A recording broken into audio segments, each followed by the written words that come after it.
Hello, and welcome to day 4 of learning Shmiras Halashon, the laws of speech. Today we are doing Satan's strategies. So the Chafetz Chaim starts off this chapter by saying he wonders how Lashon Hara became so unimportant by so many, meaning there's certain mitzvos that we know we are supposed to keep as Jews. We know we are supposed to keep Shabbos. We know that we're supposed to eat kosher. But for some reason, when it comes to Lashon Hara, people don't look at it as a real mitzvah that they have to keep. So he wants to know, how did this Torah prohibition of Lashon Hara come to be disregarded by so many people? So he goes on to explain Satan's strategies and the evil inclination strategies.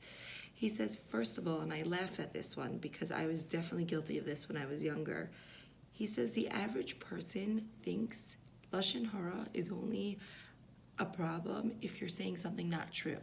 The biggest excuse people will give will say, but it's true. If it's not true, it goes into another category of evil speech called Hotzei Shemra, which means you're slandering and ruining someone's name by spreading falsehoods about them. If it's true, that is the exact definition of Lashon Hara. It's spreading information about somebody negatively, even if it's true.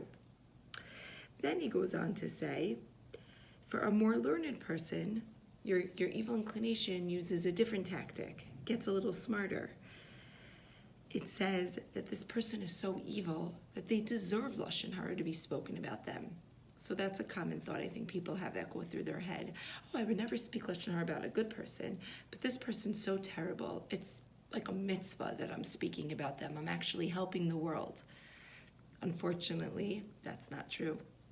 Even if the person is not a great person, unless there's a specific reason, which we will get to in later chapters, called Toeles, you cannot speak badly about them. You cannot say bad things about them just because you don't think they're a good person. Then, if that tactic doesn't work, your evil inclination, the Chafetz Chaim says, goes to a totally opposite extreme.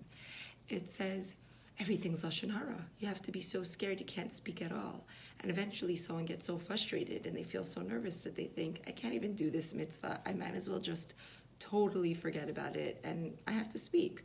So I'm just going to forget about Lashon Hara, which of course is not true, because everything in life is steps and baby steps. Nothing's black and white, right? It's just like when we're on a diet and then we have a really bad Shabbos and we cheat a lot and we eat a lot of bad foods.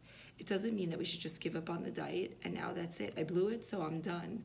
No, chances are if you start eating nicely again and you start eating well again after Shabbos, your body will bounce back and you'll start losing weight again. Same thing with Lashon Hara. It's not black and white. Even if you messed up and made a mistake, it doesn't mean that you have to then feel like, oh, I'm so not good at this Lashon Hara thing, I'm just not going to try.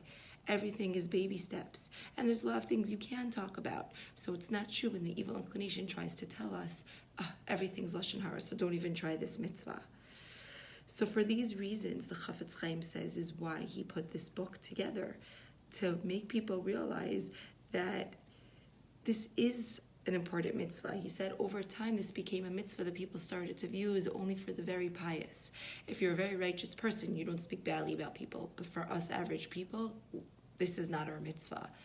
And he said part of the reason why people started to think that way is because unlike some of the other mitzvos, they're in one spot in the Torah and they're easy to find. But the mitzvah of Lashon Hara and all the halachos of it, they're kind of spread throughout the Talmud.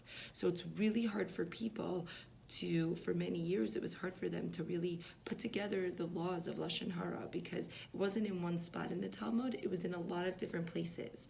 And he said that's why he put this book together. He put this book together because he did all the legwork of compiling all the different sources of and all the different laws of evil speech, and now he's made it accessible under one roof. And because of that, the mitzvah has become a lot more well-known, and hopefully all of us, even if we feel like we're regular people, whatever that means, can really excel and become better in this mitzvah. Even if we have a setback one day and we speak negatively, we could just get back right on it and try to prove ourselves the next day. We shouldn't fall into the trap to think if it's truth, then it's okay. That's actually the exact definition of Lashon Hara. If it wasn't truth you were speaking, that would be even worse. That would be that you're slandering and making up false rumors about someone. We shouldn't fall into the trap to think that we can't speak at all.